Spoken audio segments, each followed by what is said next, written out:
Morning. बेटा आप कैसे हो? आई होप आप सब अच्छे होंगे। बेटा जो गृह कार्य मिल रहा है वो आप सब अच्छे से कर रहे होंगे। तो आज हमारा हिंदी व्याकरण का अध्याय है 7, समास। आज हम समास के बारे में पढ़ेंगे, यानी समास के बारे में जानकारी प्राप्त करेंगे। समास क्या है, अर्थ क्या है? समास का अर्थ होता है छोटा करना, संक्षेपण। जैसे प्रश्न आ जाता है इसका कि समास किसे कहते हैं, समास की परिभाषा दीजिए। अब इसका जैसे हम इसकी डेफिनेशन पढ़ेंगे। भाषा को सटीक तथा प्रभावपूर्ण बनाने के लिए कभी कभी दो या दो से अधिक शब्दों को संक्षिप्त रूप में प्रस्तुत किया जाता है, उसे समास कहते हैं। या दो या दो से अधिक शब्दों के मेल से नया सार्थक शब्द बनने की क्रिया को समास कहते हैं। बेटा देखो ये डेफिनेशन समास की है और ये भी, तो ये दोनों डेफिनेशन समास की है। तो आपको जो अच्छा लगे वो लिख लेना। ये बुक में से है और ये मैंने अपनी तरफ से लिखवाई है। तो बेटा जैसे दो या दो से अधिक शब्दों के मेल से नया सार्थक शब्द, कौन सा? नया सार्थक शब्द बनने की क्रिया को समास कहते हैं। जैसे राजा का महल, तो क्या बन गया ये? राजमहल। जैसे राजा का महल, ये एक से अधिक शब्द हो गए, इससे क्या बना? राजमहल। एक नया सार्थक शब्द बन गया। तो देखो जैसे राजमहल है, ये नया सार्थक शब्द बनने से इसके बनने की क्रिया को ही हम क्या कहेंगे? समास। अब हम आते हैं सामासिक शब्द। जो शब्द एक साथ मिलकर नया शब्द बनाते हैं उसे सामासिक शब्द कहते हैं। जैसे नया शब्द बनाते हैं उसे हम क्या कहेंगे? सामासिक शब्द। जैसे राजा के दरबार, तो राजा के दरबार, इसमें भी देखो उसमें कह रहा है ना एक साथ मिलकर राजा के दरबार, तो इससे क्या बना? राज दरबार। तो उसे हम क्या कहेंगे? सामासिक शब्द। ये बनने की क्रिया क्या हो गई इसमें सामासिक शब्द की? राज दरबार। तो हम समास विग्रह के बारे में पढ़ेंगे। समास विग्रह क्या है?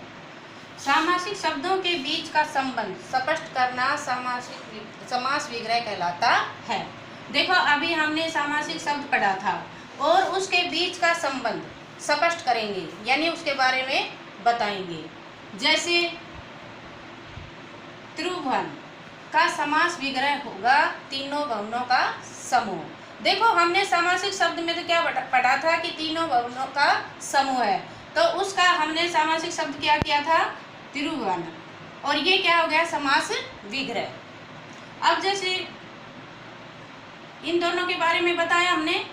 जब दो शब्द मिलते हैं तब या तो दोनों पद प्रधान होंगे या पहला या अन्य पद प्रधान रूप में होगा, या एक पद प्रधान एक पद गौण होगा। गौण मीन्स होता है छोटा। क्या होता है? छोटा। अब इसके आधार पर ही हम समास के भेद पढ़ेंगे। समास के भेद, समास के 6 भेद होते हैं। कितने भेद होते हैं? 6।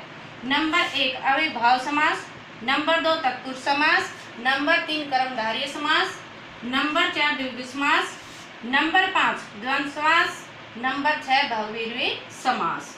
तो पहला क्या था हमारा? अविभाव समास।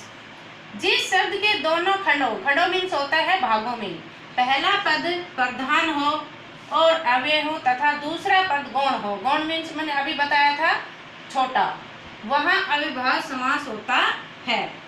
अब जैसे प्रति प्लस दिन, क्या बन गया ये? प्रतिदिन। तो प्रति क्या था इसका? क्या था? प्रधान, और दूसरा दिन क्या है? छोटा। तो देखो इसमें क्या बन गया ये? प्रतिदिन।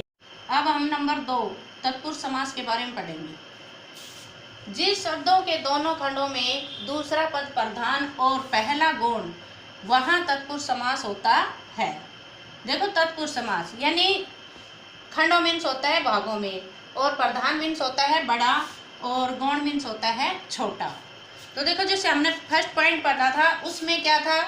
दूसरा पद छोटा था और पहला बड़ा था, और इसमें दूसरा पद बड़ा है और पहला क्या है? छोटा।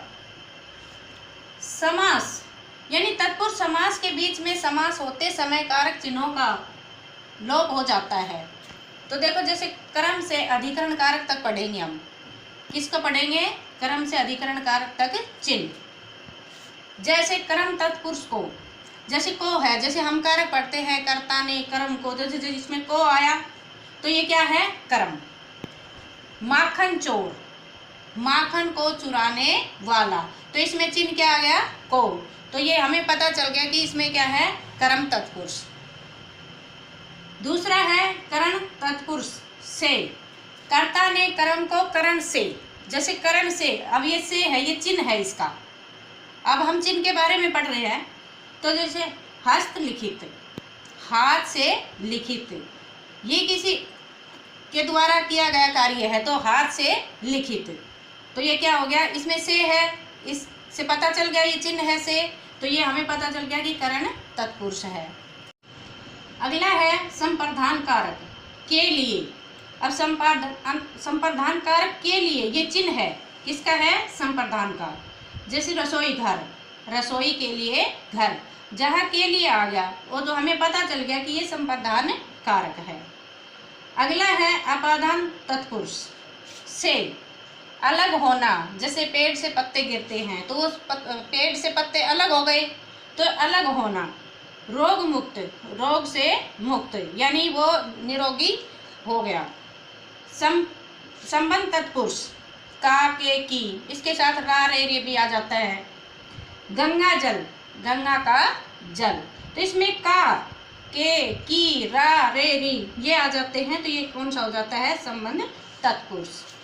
फिर है अधिकरण तत्पुरुष में पर, ये इसके चिन्ह है में और पर। आप बीती, आप पर बीती, तो ये इसका चिन्ह हो गया पर, तो ये क्या हो गया? अधिकरण। अभी हमने चिन्हों के बारे में पढ़ा है कि से का के की इनके चिन्ह क्या होते हैं, कर्मधारय संप्रधान, मतलब इनके चिन्हों के बारे में पढ़ा है। जब कारक का अध्याय आएगा उसमें हम डीपली पढ़ेंगे चिन्हों के बारे में भी और कारक के बारे में भी। अब हम नंबर 3 कर्मधारय समास से पढ़ेंगे। कर्मधारय समास, जिस सामासिक शब्द का पूर्व पद विशेषण होता है वहाँ कर्मधारय समास होता है। पूर्व पद मीन्स होता है पहला पद। जैसे नील कमल, नीला कमल, तो इसमें पूर्व पद विशेषण से क्या हो गया? कर्मधारय समास। नंबर 4 है द्विगु समास, जिस सामासिक शब्द का पहला पद संख्यावाचक विशेषण हो उसे द्विगु समास कहते हैं। क्या कहते हैं? द्विगु समास। द्विगु समास, इसमें देखो संख्यावाचक है तो इसमें संख्या के बारे में बता रहे हैं। द्विगु समास कर्मधारय का ही भेद है, अतः इसमें भी दूसरा पद प्रधान होता है। प्रधान मीन्स क्या बताया था मैंने? बड़ा। जैसे चौराहा, चार राहों का मिलन, जैसे रास्ता होता है तो चारों तरफ जैसे इधर गया इधर गया इधर गया इधर आया तो बीच में क्या होता है? चौराहा, यानी चार रास्तों का मिलन। नंबर 5 है द्वंद्व समास, जिस शब्द के दोनों खंड प्रधान हो यानी बड़ा हो वहाँ द्वंद्व समास होता है। इनका विग्रह करने पर या और लगता है। जैसे हम दो वर्ड होते हैं या तो उनके बीच में या लगे या फिर और लगे। जैसे रात दिन, रात और दिन। बहुव्रीहि समास, जहाँ शब्द के दोनों खंडों मीन्स होता है भागों में से किसी की प्रधानता नहीं होती, दोनों के दोनों गौण होते हैं, यानी दोनों ही छोटे होते हैं। गौण मीन्स होता है छोटा, परंतु वे एक नए अर्थ का बोध कराते हैं, वहाँ बहुव्रीहि समास होता है। ये शब्द किसी संज्ञा या फिर विशेषण का बोध कराते हैं, मतलब ये दोनों के दोनों छोटे होते हैं और नए अर्थ का बोध कराते हैं। जैसे पीताम्बर, पीला है अंबर जिसका, यानी जैसे इसका नया शब्द क्या बनाया? श्री कृष्ण। बेटा अब हमने समास का अध्याय पढ़ा है और पढ़ाया और बेटा समझा दिया है और आपको भी पढ़ना है और अब इसके प्रश्नोत्तर लिखेंगे, अभ्यास करेंगे। धन्यवाद।